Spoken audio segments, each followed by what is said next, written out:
क्या अमेरिका के राष्ट्रपति डोनाल्ड ट्रंप का नया फैसला भारतीय किसानों और उद्योगों के लिए खुशखबरी बन सकता है?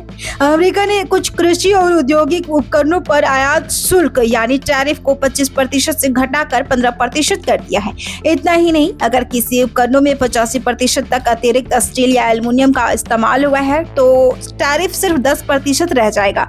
लेकिन सवाल ये है कि इस फैसले का भारत पर क्या असर होगा? क्या भारतीय किसानों को सस्ती और आधुनिक मशीनें मिलेगी और क्या भारतीय कंपनियां इसका फायदा उठा पाएगी?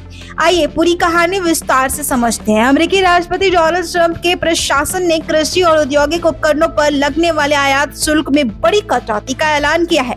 नए व्यवस्था के तहत चुनिंदा कृषि और मैन्युफैक्चरिंग उपकरणों पर टैरिफ को 25% से घटाकर 15% कर दिया गया है। यह व्यवस्था दिसंबर 2027 तक लागू रहेगी। व्हाइट हाउस का कहना है कि इस कदम का मकसद किसानों और उद्योगों की लागत कम करना, उत्पादन बढ़ाना और अमेरिकी विनिर्माण क्षेत्र को मजबूत बनाना है। इस फैसले का सीधा लाभ कई तरह के कृषि और औद्योगिक उपकरणों को मिलेगा।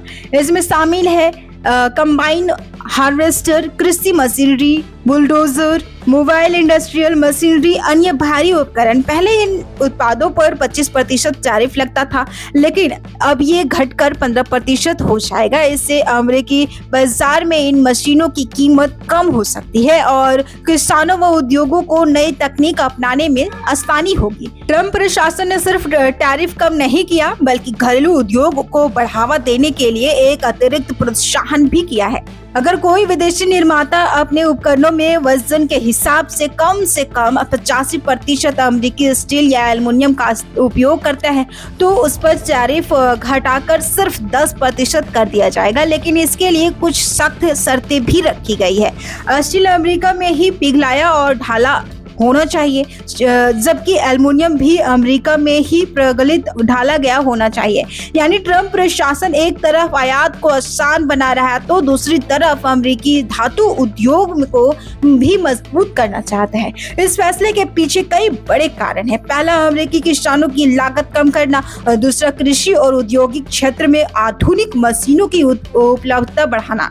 तीसरा, अमेरिकी स्टील और एल्युमिनियम उद्योग को बढ़ावा देना और चौथा, घरेलू विनिर्माण को अधिक पारदर्शिता बनाना। ट्रंप लंबे समय से अमेरिका फास्टर नीति की बात करते रहे और ये फैसला उसी रणनीति का हिस्सा माना जा रहा है। अब बात करते हैं भारत के इस फैसले के लिए। भारत के लिए कुछ चुनौतीपूर्ण प्रभाव हो सकते हैं। अगर अमेरिकी उपकरण अपेक्षाकृत सस्ते होते हैं तो भारतीय कंपनियां और कारोबारी उन्नति मशीनरी को कम लागत पर आयात कर सकेंगे। इससे कृषि और मैन्युफैक्चरिंग सेक्टर की उत्पादकता बढ़ सकती है। आधुनिक कृषि उपकरणों की उपलब्धता बढ़ाने से भारतीय किसान बेहतर तकनीक का इस्तेमाल कर पाएंगे।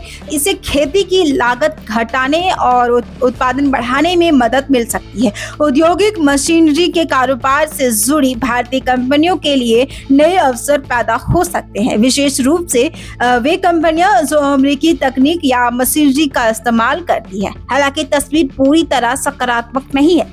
सबसे बड़ी चुनौती ये है कि अमेरिका का ये रियायती टैरिफ उन देशों को ज्यादा लाभ देगा जिसके पास उसका विशेष व्यापार समझौता या फ्री ट्रेड एग्रीमेंट है। भारत और अमेरिका के बीच फिलहाल ऐसा कोई व्यवस्था नहीं है। इस वजह से भारतीय कंपनियां उन देशों की तुलना में कम पारदर्शित स्थिति में रह सकती है जिन्हें टैरिफ में अधिक लाभ मिल रहा है। यानी भारत को फायदा तो मिलेगा, लेकिन शायद उतना नहीं जितना अमेरिका के करीबी व्यापारिक साझेदार देशों को मिलेगा। यह फैसला ऐसे समय आया है जब भारत और अमेरिका के बीच अंतरिम व्यापार समझौते को लेकर बातचीत चल रही है। विशेषज्ञों का मानना है कि यदि दोनों देशों के बीच भविष्य में कोई बड़ा व्यापार समझौता होता है तो भारतीय कंपनियां इस तरह के टैरिफ रियायतों का कहीं अधिक लाभ उठा सकती है। इसलिए आने वाले महीनों में भारत अमेरिका व्यापार वार्ता पर निवेशकों और उद्योग जगत की नजर बनी रहेगी।